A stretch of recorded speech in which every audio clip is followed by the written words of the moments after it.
You should be grateful my daughter even married you. Those were the first words Victoria Sterling said into the microphone the moment I walked into the penthouse ballroom overlooking Manhattan. More than 200 people laughed softly into their champagne glasses while a string quartet played near the 30-foot windows behind them. Outside, rain slid down the glass walls of the 73rd floor, turning the New York skyline into blurred gold and silver lights. Inside, every billionaire, investor, and socialite in the room stared at me like I was a guest who had wandered into the wrong party. I adjusted the cuff of my black suit and forced a polite smile even though I could already feel what kind of night this was going to be. Claire Sterling stood near the center of the ballroom wearing a silver designer gown that probably cost more than my first car. Her blonde hair rested perfectly against her shoulders while camera flashes from her friends lit up the room every few seconds. She looked elegant, confident, untouchable. And tonight, she looked entertained. "Julian," she called out sweetly, raising her champagne glass, "come stand next to your wife." The room opened for me as I walked toward her across the marble floor. I could hear whispers the entire way. "That's him. He looks like a banker from Ohio. I heard he doesn't even own property in Manhattan." Claire could have married anyone. Poor guy probably signed his life away. When I finally reached her side, Claire wrapped one arm around mine and smiled toward the crowd. "Tonight marks our first wedding anniversary," she announced proudly. Applause filled the ballroom. "And since my family believes transparency is important," she paused dramatically while one of her assistants dimmed the lights. "I thought it would be fun to revisit the prenup Julian signed before our wedding." Laughter rippled through the room. My jaw tightened slightly, but I said nothing. A giant screen behind us suddenly lit up with pages from our prenuptial agreement. My signature appeared in massive letters across the ballroom wall. More laughter followed. Claire slowly walked toward the screen with the confidence of someone who had never once been told no in her life. "For anyone wondering," she said casually, "this agreement guarantees that if Julian and I ever divorce, he leaves with exactly what he came with." She looked back at me and smiled. Nothing. A few people actually clapped. Someone near the bar choked on a laugh. Victoria Sterling looked especially pleased with herself. Claire stepped closer until her perfume filled the air between us. "Don't look so nervous," she whispered quietly enough that only I could hear. "You knew what this marriage was when you signed the papers." Then she turned back toward the crowd again. "You see, my father built Sterling Capital from nothing into a multi-billion-dollar empire. We protect our assets carefully in this family." A man near the front raised his glass and joked, "Smart move. New York's full of gold diggers." More laughter. Claire smiled at the comment instead of defending me. That was the part that stung more than the humiliation itself. 1 year ago, she used to look at me like I mattered. Now she looked at me like I was an accessory she had outgrown. I kept my expression calm, but across the room, I noticed someone who wasn't laughing. Leonard Grayson, the chief financial officer of Sterling Capital, stood frozen beside the bar with a drink halfway to his mouth. His eyes stayed locked on me with a strange expression I couldn't ignore. Fear. The moment our eyes met, he immediately looked away. My phone buzzed once inside my jacket pocket. I didn't react right away. Claire noticed anyway. "Oh no," she said mockingly into the microphone, "is your bank account overdrafting again?" The room erupted. I slowly reached into my pocket and glanced down at the message. The sender's name alone was enough to change everything. Zurich International Trust. The message was only 6 words long. Accounts frozen. Awaiting your final authorization. I slipped the phone back into my pocket and looked up at Claire while the crowd continued laughing around us. Then, for the first time that night, I smiled. The moment I smiled, Claire's expression changed just slightly. Not enough for anyone else to notice, but enough for me. She knew me well enough to understand one thing. I only smiled when I already knew something the other person did not. "What is so funny?" she asked quietly, still holding the microphone in one hand while the ballroom buzzed with expensive laughter around us. I looked past her toward the skyline glowing through the rain-covered windows. "Nothing," I said calmly. "I was just thinking your father hated public humiliation." Her face stiffened instantly at the mention of Richard Sterling. Even after 2 years, nobody in this family liked hearing his name unexpectedly. Especially not Claire. Before she could respond, Victoria Sterling stepped forward in her emerald green gown and slipped an arm around her daughter protectively. "Do not bring Richard into this," she snapped. "You lost the right to speak about him the moment you signed that prenup." I nodded politely like a man accepting criticism from people far more important than himself. That was exactly what they expected from me. Quiet. Harmless. Grateful. The entire Sterling family had spent years convincing themselves I was weak because I never fought back. They mistook patience for dependence.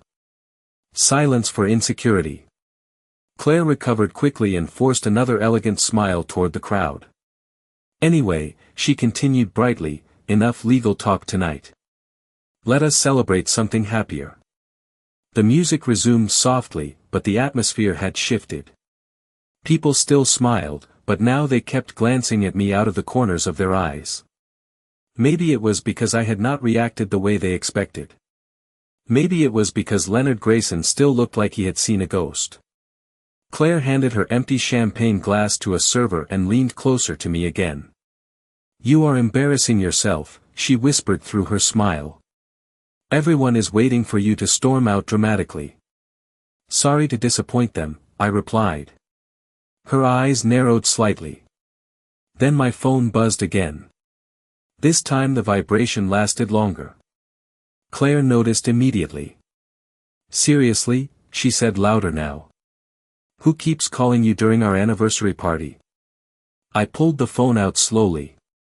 Several people nearby turned toward me out of curiosity. The screen showed another message. From Zurich International Trust. Urgent board authorization required. Claire laughed under her breath when she saw the foreign number. "Let me guess," she mocked. "Another one of your fantasy investment accounts?" Before I could answer, Leonard Grayson suddenly crossed the ballroom toward us much faster than a man his age normally moved. Sweat glistened along his forehead despite the cool air inside the penthouse. "Claire," he interrupted carefully, "may I speak with you privately for a moment?" She frowned immediately. "Now?" "Yes," he said firmly. "Immediately." Victoria Sterling looked irritated. "Leonard, whatever this is can wait until after the toast." "No," he replied, his voice tighter now. "It really cannot." That got everyone's attention. Claire stared at him in confusion while guests nearby slowly lowered their drinks. Sterling Capital handled billions of dollars across Manhattan, Chicago, Miami, and London. Men like Leonard Grayson did not panic publicly. Ever. Claire glanced at me once before following Leonard several feet away toward the edge of the ballroom. I remained where I was, calmly adjusting my cufflinks while pretending not to notice the growing tension around me. But I could hear enough. "What accounts?" Claire whispered sharply. "How much?" Leonard looked pale. "All of them." Her face lost color instantly. "That is impossible." "I thought so too," he admitted quietly. "Until 30 minutes ago." Victoria walked toward them anxiously while several board members nearby exchanged nervous looks. Claire suddenly turned around and stared directly at me across the ballroom.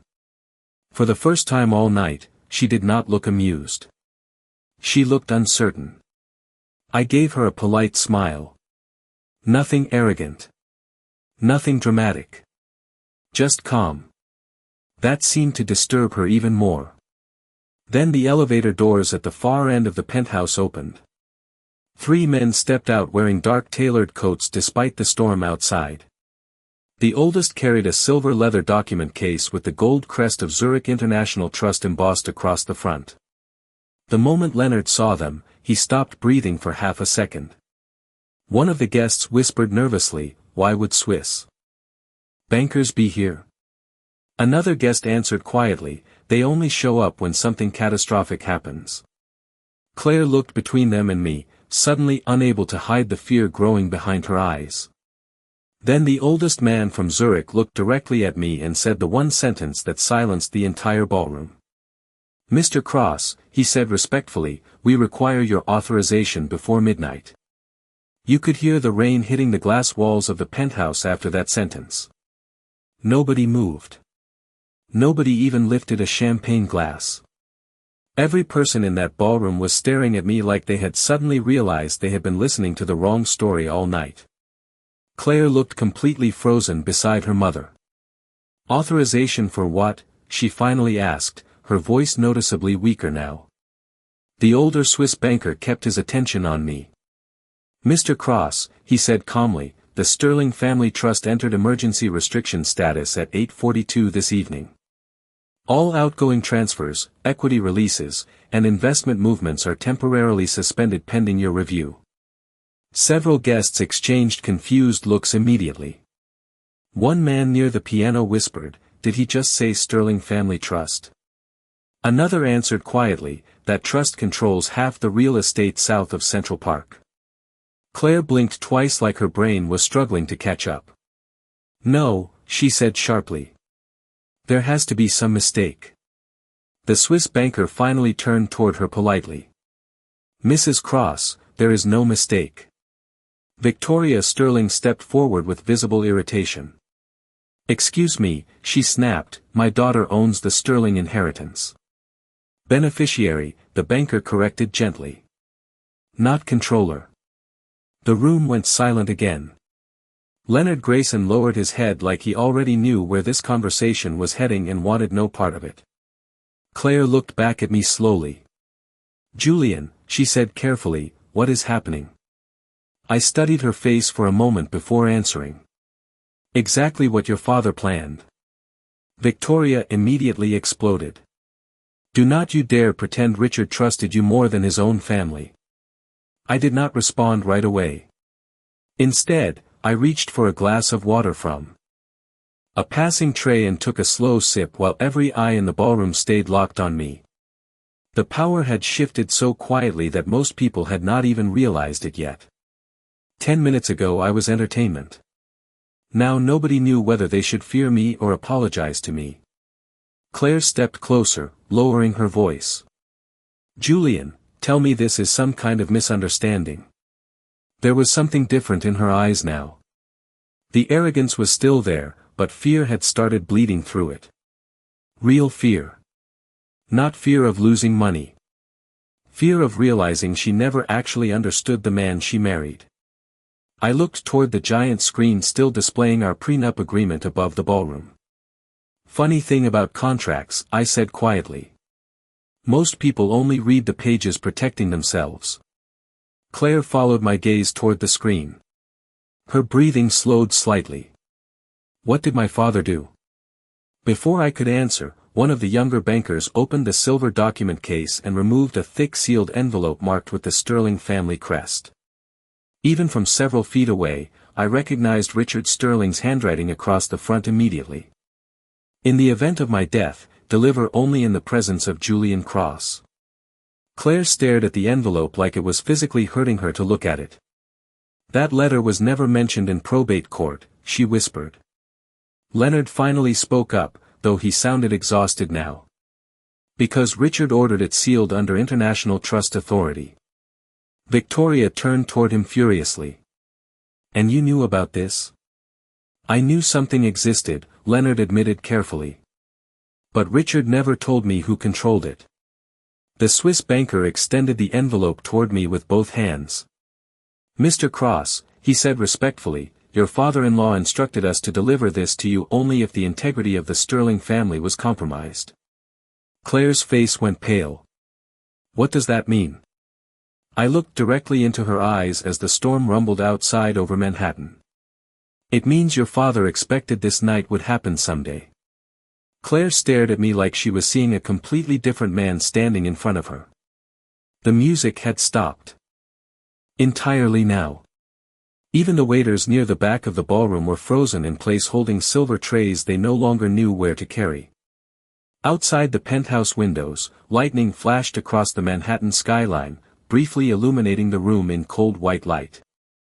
Victoria Sterling stepped forward again, refusing to lose control of the situation.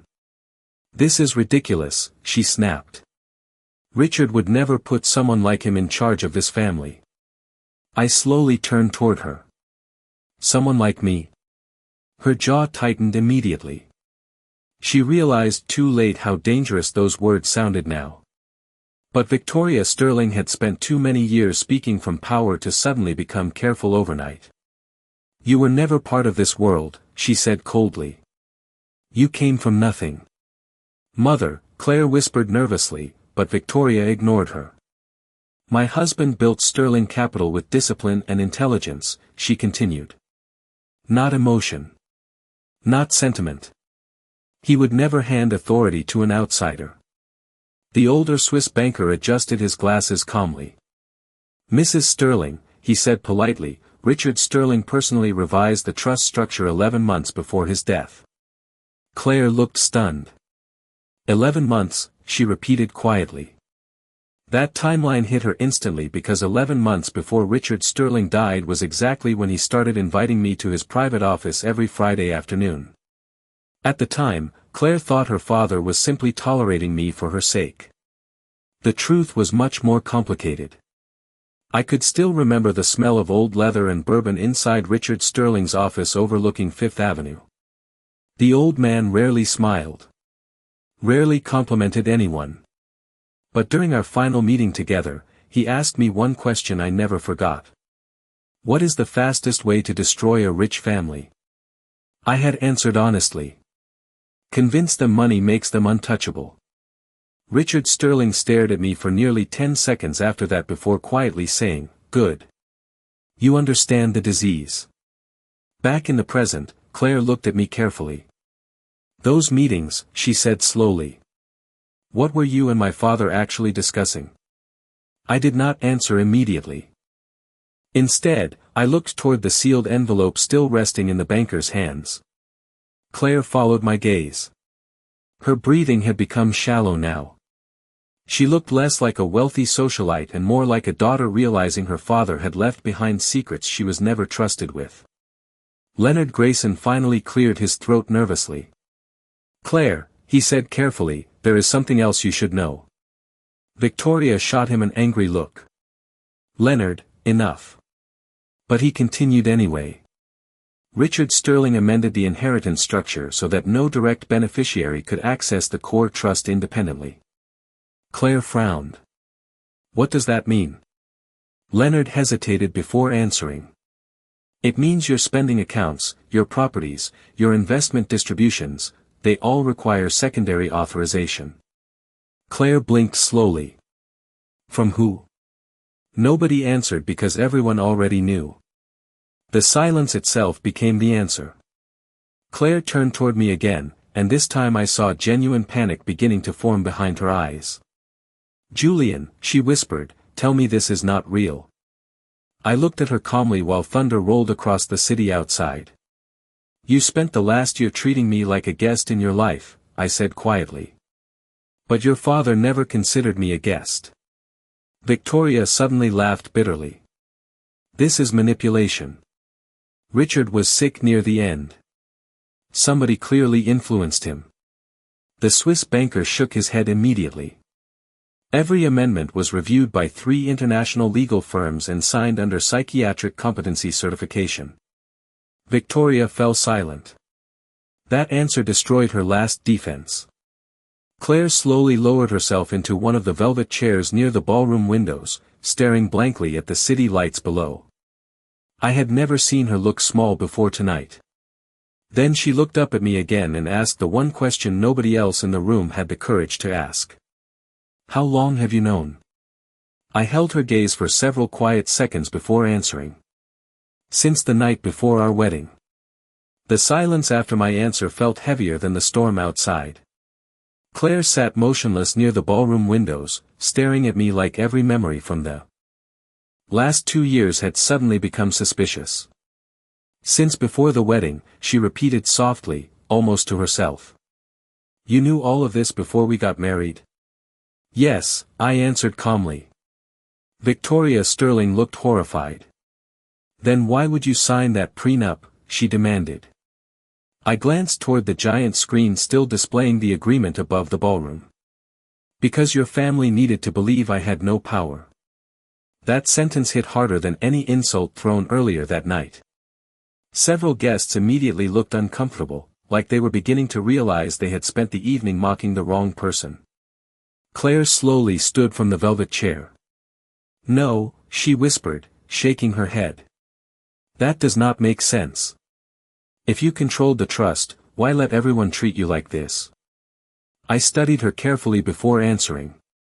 Because I wanted to know whether you loved me without the money. Her expression collapsed for half a second before she forced herself to recover. That was the first crack in Claire Sterling I had ever seen. Not anger. Not arrogance. Hurt. Real hurt. Victoria immediately stepped between us again. Do not you dare manipulate her emotionally, she snapped. You deceived this family. I almost smiled at the irony of hearing that from a woman who introduced her daughter's husband by publicly humiliating him in front of Manhattan's elite. Leonard Grayson quietly cleared his throat. Actually, he said carefully, Richard Sterling insisted the arrangement remain confidential. Victoria turned toward him furiously. Stop defending this. I am not defending anyone, Leonard replied nervously. I am explaining reality. Claire looked overwhelmed now. My father trusted Julian more than me. Nobody answered immediately because the truth was sitting openly in the middle of the ballroom now, impossible to hide anymore. Richard Sterling had not trusted wealth alone. He trusted restraint. And tonight Claire had publicly demonstrated exactly why her father worried about the future of his empire. One of the younger guests near the bar whispered, "This feels insane." Another answered quietly, "No. This feels planned." Claire heard them. I could see it. In the way her shoulders stiffened slightly. For the first time in her life, she was the person being judged in the room. She walked slowly toward me until we stood only a few feet apart beneath the glow of the chandelier. Tell me the truth, she said quietly. Did you ever actually love me? I held her gaze steadily. I would not have married you otherwise. Then why keep this secret, she asked. Because your father made me promise something. Her breathing slowed. What promise? I looked toward the sealed envelope again. That I would never reveal the structure unless the family forgot the difference between wealth and character. Claire closed her eyes briefly after hearing that. Deep down, she already understood what Richard Sterling had seen coming. Tonight was never just about money. It was a test. A test her family had failed in spectacular fashion. Victoria crossed her arms tightly. Richard was emotional after his diagnosis, she insisted. He made irrational decisions near the end. The older Swiss banker immediately shook his head. Mrs. Sterling, your husband reviewed this trust structure for nearly 7 months before finalizing it. He paused carefully before adding, he specifically stated that Julian Cross was the only person he believed would protect the family from itself. Claire looked like the floor beneath her had disappeared. Then my phone buzzed again. This time the notification appeared directly across the screen. Final authorization deadline, 11:15 p.m. Current pending assets, $8.4 billion. Several nearby guests accidentally saw the number and went completely pale. Claire followed their eyes toward the screen of my phone. 8 billion, she whispered. I locked the screen calmly and slipped the phone back into my pocket. But the damage was already done. The room no longer saw me as Claire Sterling's quiet husband. Now they were looking at me like the man who could either save the Sterling Empire, or destroy it with a single signature. The atmosphere inside the penthouse no longer felt like an anniversary party. It felt like the final minutes before a corporate collapse. Nobody was drinking anymore. Nobody was laughing. The same people who mocked me an hour earlier were now watching every movement I made like investors studying the stock market before a crash. Claire stood directly across from me beneath the chandelier, her face still pale from what she had just learned. $8.4 billion, she repeated quietly, almost unable to believe the number herself. I could see her trying to recalculate the last 2 years of her life in real time. Every argument. Every insult. Every moment she looked down on me. Suddenly none of it felt safe anymore. Victoria Sterling refused to surrender control completely. "This does not change anything," she said sharply, though her voice lacked the confidence it had earlier. "Claire is still Richard's daughter." "Yes," I answered calmly. "Which is exactly why the trust still exists." Victoria frowned. "What is that supposed to mean?" Before I could answer, Leonard Grayson finally stepped forward with the exhausted expression of a man tired of carrying secrets. "Richard Sterling believed wealth destroyed people slowly," he admitted quietly. "Especially people born into it." Several guests shifted uncomfortably. Leonard looked toward Claire carefully before continuing. He worried that unrestricted access to the inheritance would eventually damage the family beyond repair. Claire looked stunned. "My father thought I would ruin the company." "No," Leonard corrected gently. "He thought the wrong people around you would." Claire glanced around the ballroom instinctively. Many of the same friends who had laughed during the prenup humiliation now avoided eye contact entirely. A woman near the piano slowly lowered her champagne glass. One of Claire's business partners quietly stepped farther away from Victoria Sterling, like distancing himself from danger.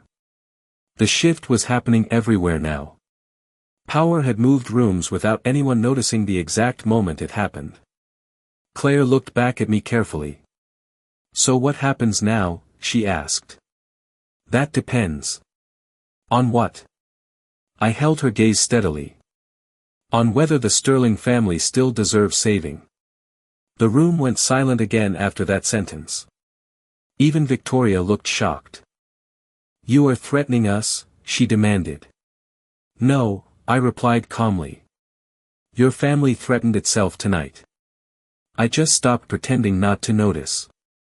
The older Swiss banker checked his watch discreetly. "Mr. Cross," he said respectfully, "there are also pending board concerns regarding Sterling Capital's liquidity exposure." Leonard closed his eyes briefly, like he had hoped that topic would not come up tonight. Claire immediately turned toward him. "What liquidity exposure?" He hesitated too long before answering. That alone terrified her. "Leonard." He exhaled heavily. "Your mother approved 3 high-risk acquisitions over the last 6 months using leveraged trust-backed collateral." Victoria snapped her head toward him. "Do not say this here." But Leonard continued anyway. "If the trust remains frozen past midnight, several lenders may demand immediate guarantees." Claire stared at her mother in disbelief. "You used the inheritance as collateral?" Victoria crossed her arms defensively. "It was temporary financing." "How much?" Claire demanded. Nobody answered immediately. Then Leonard finally spoke in a low voice. "Approximately $1.2 billion. Several people near the back of the ballroom actually gasped. Claire looked physically unsteady now. "You told me the company was stable." "It is stable," Victoria insisted quickly. "Unless somebody decides to destroy it out of spite." Her eyes locked directly onto me when she said the last part. I remained calm. "You spent the entire evening treating me like a parasite," I said quietly. "Now suddenly you are worried I have feelings." Claire looked between us anxiously. "Please," she said softly. "Can both of you stop?" But nobody was listening anymore. The truth was spreading too fast through the room now. Sterling Capital was not untouchable. The family fortune was not secure. And the man everyone thought had married into money was apparently the only reason the empire had not already collapsed. Then the Swiss banker opened the sealed envelope slightly and looked toward me again. Mr. Cross, he said carefully, Richard Sterling also included private instructions regarding Claire. Claire's eyes widened. Instantly. What instructions?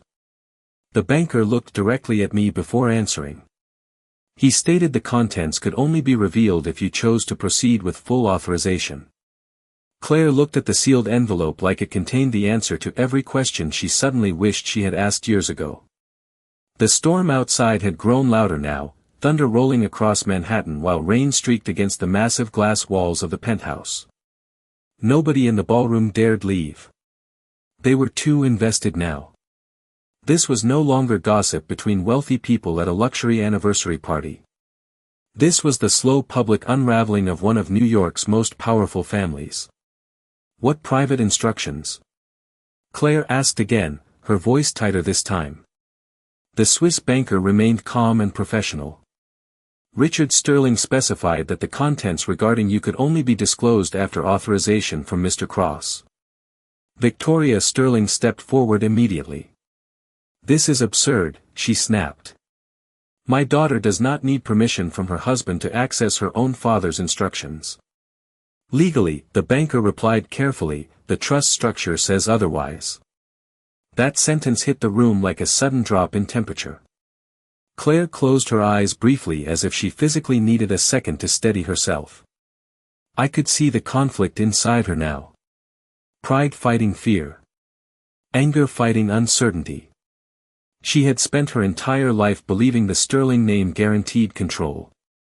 Tonight she was discovering her father built an empire designed specifically to survive even his own family.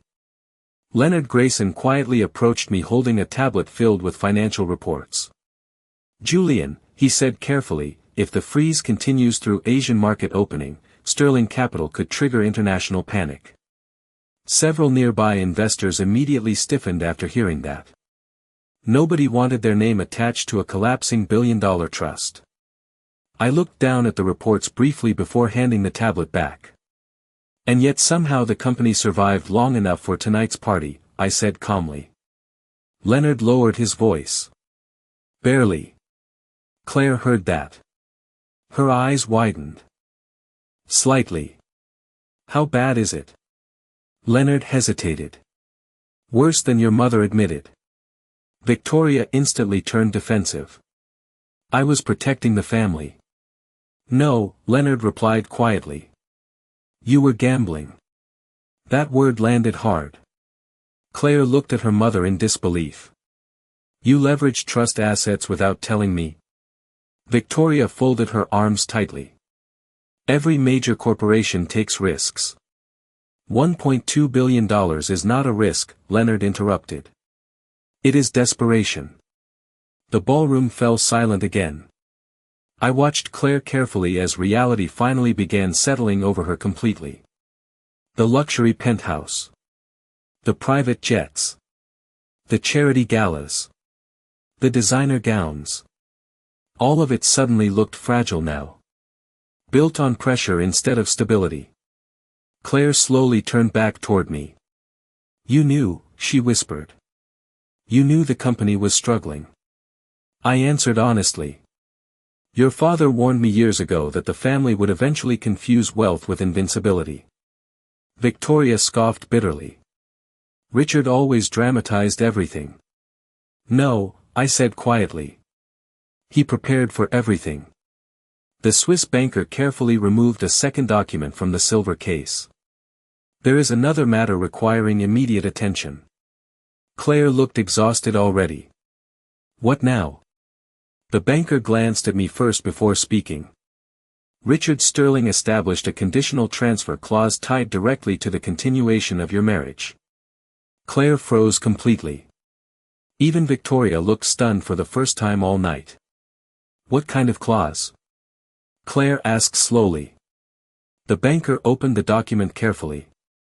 If marital dissolution is initiated under circumstances involving public humiliation, financial exploitation, or reputational misconduct against Mr. Julian Cross, he paused briefly before finishing. Control of all Sterling family voting shares transfers immediately to the acting trustee. The room erupted into shocked whispers. Claire looked like the air had been pulled from her lungs. Victoria turned pale. Leonard actually sat down beside the bar like his legs stopped working properly. Claire stared directly at me now, panic finally replacing pride entirely. "Julian," she whispered. Shakily, "tell me you are not planning to use that." I held her gaze calmly while thunder shook the skyline behind us. "That depends," I said quietly, "on whether tonight was only humiliation, or betrayal." The whispers spreading through the ballroom sounded louder than the storm outside now. People were no longer pretending not to stare. Phones disappeared from hands. Conversations died mid-sentence. Every person in that penthouse understood the same terrifying reality at once.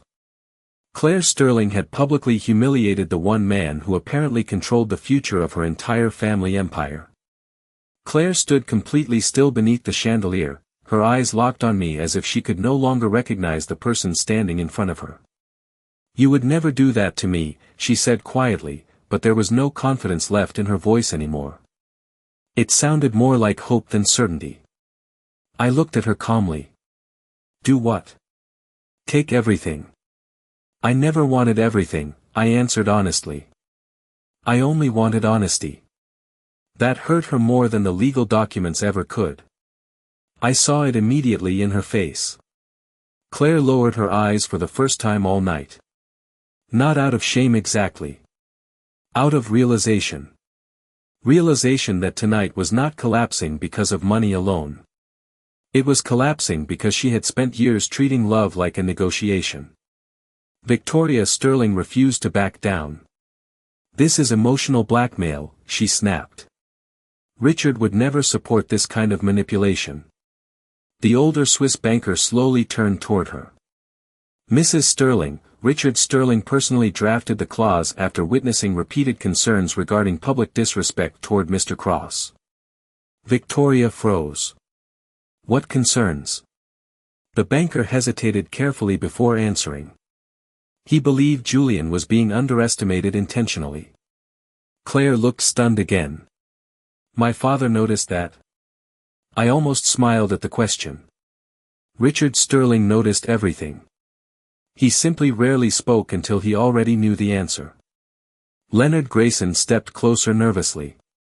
"Claire," he said quietly, "your father once told me something after your rehearsal dinner." Claire looked at him immediately. Leonard swallowed hard before continuing. "He said the most dangerous people in wealthy families are not outsiders chasing money." He glanced toward Victoria briefly. "It is insiders who stop respecting people." The silence after that felt brutal. Victoria looked furious, but even she knew arguing now only made everything worse. Across the ballroom, several investors had already started quietly leaving through the elevators. Nobody wanted to remain attached to uncertainty involving $8 billion and a potentially collapsing corporate dynasty. Claire noticed them leaving too. "They are abandoning us already," she whispered. Leonard answered honestly. "They are protecting themselves." Claire looked around the room slowly, finally seeing what her father spent years trying to teach her. Wealth did not create loyalty. It rented attention. The moment power shifted, people shifted with it. A few hours ago this room worshipped the Sterling name. Now the room was waiting to see whether I would destroy it. My phone buzzed again. 11:03 p.m. 12 minutes remaining. The Swiss banker looked toward me carefully. "Mr. Cross, if authorization is not completed before the deadline, automated liquidation protections may activate." Claire looked alarmed. "What does that mean?" Leonard answered before the banker could. "It means lenders start pulling exposure immediately." "How much exposure?" Claire asked. Leonard hesitated. "Enough to trigger public speculation by morning." Claire covered her mouth slightly. Sterling capital was built on prestige as much as money. Once the market sensed weakness, panic would spread fast. Victoria suddenly stepped toward me, lowering her voice for the first time all night. "Julian," she said carefully, "whatever happened tonight, we can resolve this privately."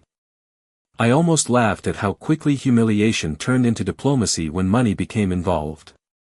Privately, I repeated. Interesting choice of words after the prenup presentation. Victoria looked uncomfortable but continued anyway. Claire made a mistake. Claire immediately looked at her mother in shock. That was probably the first time Victoria Sterling had ever publicly admitted her daughter was wrong. I looked toward Claire again. Her mascara was slightly smudged now, though she clearly had not realized it yet.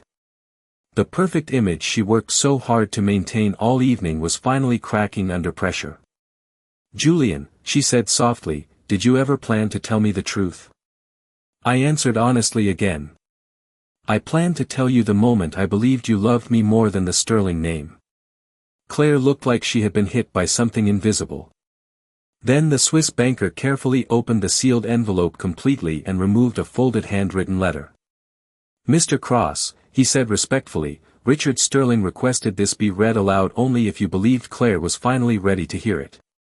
The entire ballroom stood frozen as the Swiss banker unfolded Richard Sterling's handwritten letter beneath the crystal lights of the penthouse.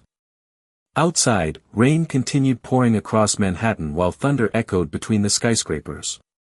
Inside, nobody even breathed loudly anymore.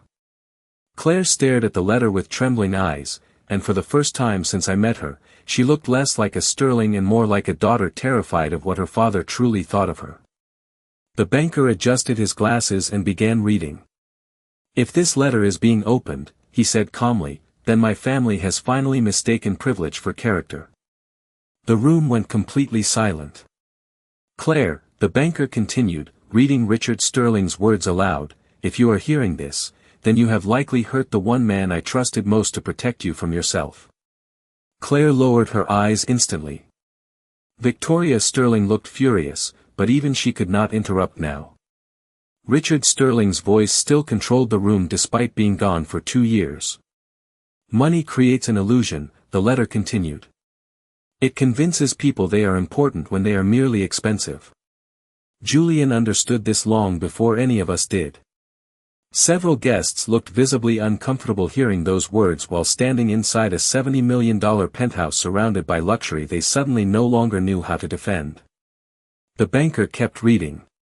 "I spent decades building Sterling capital, but I spent far longer watching what wealth did to the people around me. It rewarded arrogance. It attracted opportunists. And worst of all, it convinced my own family that loyalty could be purchased instead of earned." Claire's face slowly broke apart emotionally with every sentence. Tears gathered in her eyes, but she made no effort to hide them anymore. The image was gone now. No more perfect Sterling daughter.